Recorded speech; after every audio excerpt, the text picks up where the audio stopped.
त्या संदर्भातला नियमही नाहीये। आपण जर जीआर मध्ये बघितलं तर 2.5 लाखापेक्षा कमी उत्पन्न असणारे रेशन कार्ड त्यांचं पिवळं किंवा केशरी किंवा उत्पन्नाचा दाखला असणारे अशी सगळी स्क्रुटिनी होऊन आम्ही सुरुवातीपासून एक गोष्ट म्हणत आलो की 2.5 कोटीपर्यंत लाभार्थी हे मॅक्सिमम असू शकतात आणि त्या पद्धतीनं जर आपण बघितलं तर रजिस्ट्रेशन मध्ये सुद्धा आम्ही शेवटचं डीबीटी 9 ऑक्टोबरला ज्यावेळेला केलं त्यावेळेला 2,34,00,000 महिलांना आम्ही डीबीटी केलेलं होतं।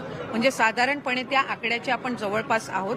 त्यामुळे त्या पद्धतीनं आपण हे केलेलं आहे। मला वाटतं मुख्यमंत्री मोदयांनी ज्यावेळेला शपथ घेतली त्या दिवशी सुद्धा पत्रकारांसोबत संवाद साधताना काही वर्तमानपत्र आणि पत्रकारांनी त्या संदर्भातली त्यांना विचारणा करण्यात आली त्यावेळेला त्यांनी हेच सांगितलं की जे बजेट सेशन होईल पुढचं बजेट सेशन होईल त्यामध्ये जे 2100चा लाभ हा महिलांना आम्ही आमच्या मॅनिफेस्टोमध्ये कबूल केलेला आहे त्या संदर्भातली जी काही योग्य ती घोषणा आहे ती केली जाईल।